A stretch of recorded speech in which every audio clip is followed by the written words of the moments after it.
Welcome back to our YouTube channel Nation Builder. मैं आपका host Sheikh Asif आप सबका स्वागत करता हूँ। इससे पहले हम महा टीईटी 2018 के मैथ सेक्शन का पार्ट 1 मुकम्मल कर चुके थे। अगर आपने हमारा वो वीडियो नहीं देखा तो मैं डिस्क्रिप्शन में लिंक दे दूँगा, आप उस वीडियो को देखिए, आपको ज़रूर फ़ायदा होगा। इस वीडियो में हम महा टीईटी 2018 के मैथ सेक्शन के क्वेश्चन नंबर 6 से लेकर 100 तक मुकम्मल करेंगे। तो आइए देखते हैं हमारा आज का पहला क्वेश्चन नंबर 96। एक स्कूल की जमात शशुम के ए, बी और सी फरीक के तलबा की तादाद बिलतरतीब 36, 42 और 40 है और हर फरीक के तलबा का औसत वज़न बिलतरतीब 25.5 किलोग्राम, 26 किलोग्राम और 24 किलोग्राम है, तो जमात शशुम के तमाम तलबा का औसत क्या होगा। चार ऑप्शन है। Number 1 25.24, number 2 25.34, number 3 25.50, number 4 25.62। सवाल में हमें मालूमात कुछ इस तरह दी हुई कि जमात ए में 36 तलबा है और उनका वज़नों का औसत 25.5 है। बी जमात में 40 तलबा है, उनका वज़न का औसत है 26। सी जमात है, उसमें 40 तलबा है और उनकी वज़न का औसत है 24.5। तो इस सवाल को हल करने के लिए हम क्या करेंगे, तमाम फरीक का औसत की जमा करेंगे और उसे 3 से तकसीम कर देंगे तो हमें हमारा जवाब मिल जाएगा।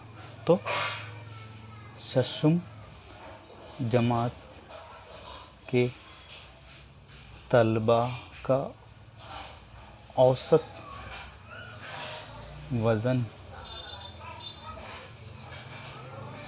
का मजमुआ, ठीक है, यानी जहाँ मजमुआ बराबर 25.5 जमा 26 जमा 24.5, इसको हम कर देंगे 3 से तकसीम। 3 सब की जमा करने पर हमें मिलता है 76/3। जब 76 को हम 3 से तकसीम करते तो हमें मिलता है 25.333, इसलिए मिल जाएगा 25.34। इसलिए हमारा इस सवाल का सही जवाब होता है ऑप्शन नंबर 2 25.34। Question number 97। दर्ज झेल में से कौन सी जोड़ी बाहम मुफरद अदद की जोड़ी नहीं है। चार ऑप्शन है। Number 1 152, 247, number 2 78, 119, number 3 247, 132, number 4 204, 91। सवाल का हमारा सही जवाब होता है ऑप्शन नंबर 1 152, 247। इस सवाल को हल करने से पहले मैं आप सबको एक बात रिकमेंडेशन करना चाहता हूँ कि आप 2 से लेकर 20 तक कसौटी याद कर ले, यानी 2 से लेकर 20 तक का डिविजिबिलिटी टेस्ट को अच्छे से याद कर ले, तब आप इस सवाल को आसानी से हल कर सकते हो। तो ये सवाल अब किससे हल होता है, तो ये दोनों 19 से तकसीम पजीर है। तो कैसे तकसीम पजीर है वो बता। 19 का डिविजिबिलिटी टेस्ट क्या हमें क्या कहता है कि जो लास्ट का डिजिट है इसका ट्वाइस करो, यानी दुगना करो और उसको अगले अदद में जमा कर दो। तो हम क्या करेंगे, 2 का डबल करेंगे तो होता है 4 और 4 जमा 15 कितने होते हैं 19। जो हासिल हुआ अदद वो अगर 19 के पहाड़े में आता है या 19 से तकसीम पजीर है तो हमारा जो दिया हुआ अदद वो 19 से तकसीम पजीर है, यानी हमको पता चल गया कि 152 क्या है 19 से तकसीम पजीर है। उसी तरह हमें नेक्स्ट डिजिट दिया हुआ है 247। तो हम क्या करेंगे, लास्ट वाला जो डिजिट है इसका ट्वाइस करेंगे और उसको पहले अदद में जमा कर देंगे, यानी 24 में हमने 14 को जमा करना है। तो ये हो जाएगा 8 और ये हो जाएगा 3, और हमें पता है कि 38 19 के पाड़े में आते हैं, इसलिए ये 247 भी 19 से तकसीम पजीर है और 152 भी 19 से तकसीम पजीर है। इसका मतलब इन दोनों एदाद का कॉमन डिवाइज़र एक 19 भी है। और हम जानते हैं कि बाहम मुफरत एदाद हम उन्हें कहते हैं जिनका मुश्तरक डिवाइजेबल, यानी उनको दोनों को डिवाइड करने वाला सिर्फ एक होना चाहिए, उसके अलावा दूसरा कोई अदद से दोनों तकसीम नहीं होना चाहिए। इसका मतलब ये 19 से तकसीम हो रहे हैं, इसलिए ये मुफरद अदद की जोड़ी नहीं है। Question number 98। 3 सम इर्तिफा वाले मसल्लस का रकबा 21 मुरब्बा सम है। उस मसल्लस का एक ज़िला दूसरे ज़िले के 3 गुना से 1 कम है और उसका अहाता 33 सम हो तो उस मसल्लस की किस्म पहचानिए। नंबर 1 क़ाइमतुज़ ज़ाविया मसल्लस, नंबर 2 मुख्तलिफुल इज़्ला मसल्लस, नंबर 3 मसाविल इज़्ला मसल्लस, नंबर 4 मुसाविल साकिन मसल्लस।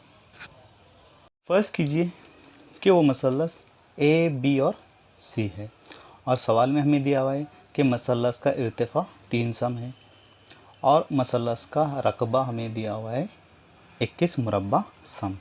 इससे हम मसल्लस का कायदा मालूम कर सकते हैं। मसल्लस का कायदा बराबर क्वेश्चन मार्क्स। यहाँ पे हमें इर्तिफा मिल जाता है AD और रकबा तो मिल गया पूरा और कायदा मिलता है BC।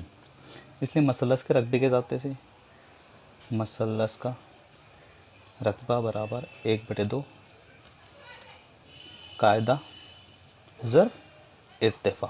ठीक है, मसल्लस का रकबा हमें दिया हुआ है 21, 1/2 एज इट इज़। BC हमको पता नहीं है, AD हमें पता है। ये तकसीम उधर जाएगा तो ज़र में हो जाएगा और ये ज़र में उधर जाएगा तो तकसीम में हो जाएगा। इधर बचता है BC। इससे हमें BC मिलता है 3 का 3, 3 7 21 तो 14 सम। अभी मिल गया हमें मसल्लस का कायदा 14 सम है। ठीक है, अब हमें सवाल में दिया हुआ है कि मसल्लस का एक ज़िला दूसरे ज़िले के 3 गुना से 1 कम है। इसलिए हम फर्स्ट कीजिए कि मसल्लस के ज़िले की लंबाई x सम है। कितनी है? x सम। हम AB को मान लेते हैं x सम। तो AB हमने x सम फर्स्ट करा तो दूसरा ज़िला उसके 3 गुना से 1 कम है। तो 3 गुना से 1 कम मतलब AC हो जाएगा हमारा। इसका 3 गुना करेंगे तो x हो जाएगा 3x और 1 कम करना है तो नफ़ी 1 कर लेंगे। और साथ ही हमें दिया है मसल्लस का अहाता। मसल्लस का अहाता दिया हुआ है 33 सम।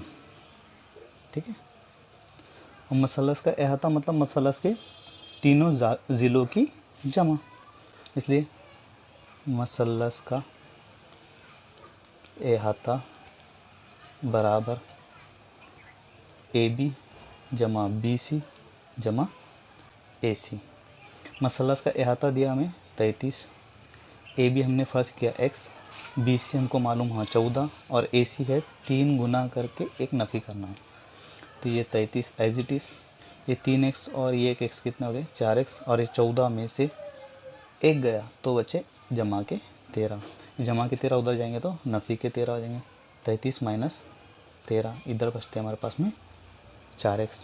33 में से 13 गए तो बचते 20, इधर बचता है 4x। 4x उधर गए तो 20/4 बराबर x। इसलिए x बराबर हमें मिलता है 5 सम। यानी ज़िला AB बराबर हो गया हमारा 5 सम। इसी से हम ज़िला AC मालूम कर सकते हैं। तो AC हमको दिया हुआ, हमने फर्स्ट किया हुआ है 3x नफ़ी 1 तो 3 ज़रब 5 नफ़ी 1, 3 बचे 15 नफ़ी 1। इसका मतलब AC हो गया 14 सम। तो हमें AC मिल रहा है 14 सम और साथ ही BC मिल रहा है 14 सम। तो ऐसा मसला जिसके 2 ज़िले एक जैसे होते हैं उसे हम क्या कहते हैं? उसे हम मुसाइस साकिन मसलस कहते हैं। इसलिए हमारा इस सवाल का सही जवाब होता है ऑप्शन नंबर 4 मुसाइस साकिन मसलस। नेक्स्ट क्वेश्चन है क्वेश्चन नंबर 99। मूंगफली के बीजों का नर्ख उसके वज़न के मुस्तकिम तगय्युर में है। अगर 8 किलो मूंगफली के बीज के लिए 560 रुपये दरकार है तो 3.8 क्विंटल बीज खरीदने के लिए कितने रुपये दरकार होंगे? 4 ऑप्शन है। Number 1 24,000, number 2 18,000, number 3 26,600, number 4 30,000।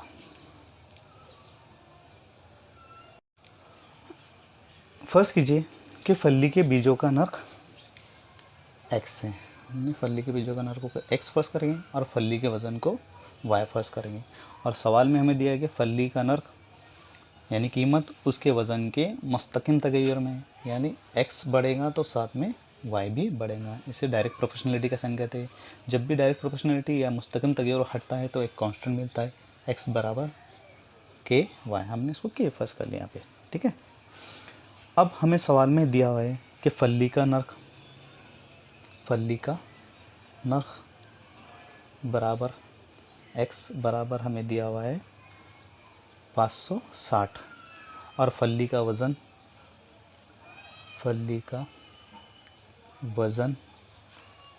y बराबर 8 दिया हुआ है। इन दोनों मालूमात से हम क्या कर लेंगे, तगय्युर का मुस्तकिल मालूम कर लेंगे, के की कीमत। तो इसको हम क्या करेंगे, x बटे y बराबर के लिख लेंगे। x हमको मिला है 560 बटे y मिला है 8 बराबर के। जब इसे सॉल्व करते हैं तो हमें के की कीमत मिलती है 70। अब के हमें मिल गया। अब हमें मालूम करना है 3.8 क्विंटल वज़न की फली के बीज कितने रुपये में आएगी। तो सबसे पहले हमें ये भी बताना चाहिए कि 1 क्विंटल बराबर कितने किलो। तो 1 क्विंटल बराबर 100 किलोग्राम होता है, ठीक है।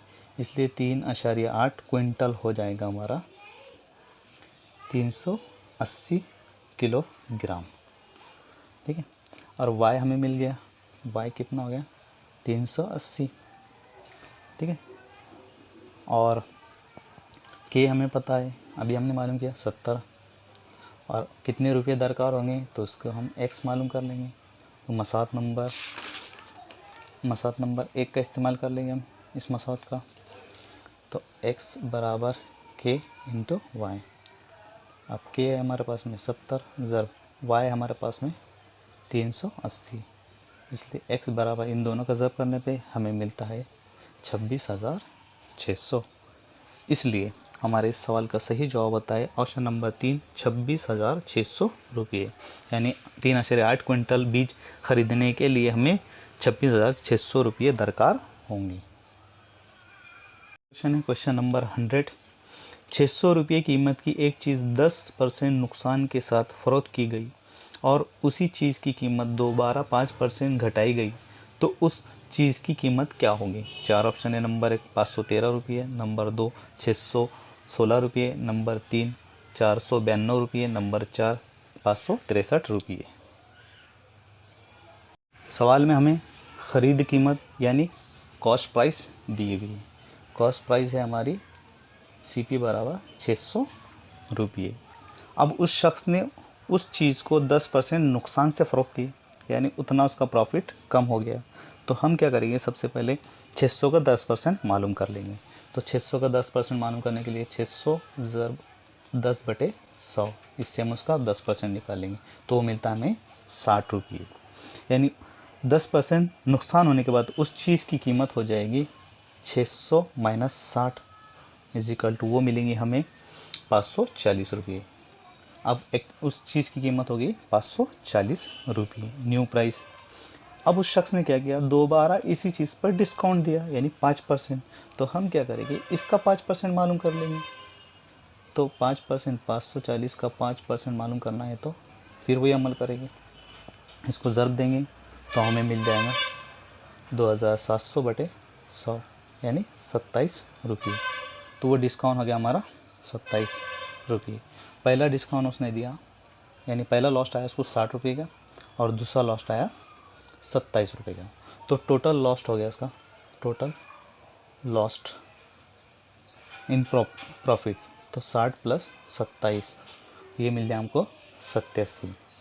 अब हम देखते हैं 2% 2 बार डिस्काउंट देने के बाद उस शख्स को जो एक्चुअल में ख़रीद कीमत मिली वो है 600 माइनस 87। 600 में से हम 87 माइनस करते हैं तो हमें मिलता है 513, इसलिए उस चीज़ की कीमत हो जाएगी 513 रुपये। इसलिए हमारा इस सवाल का सही जवाब होता है ऑप्शन नंबर 1 513 रुपये।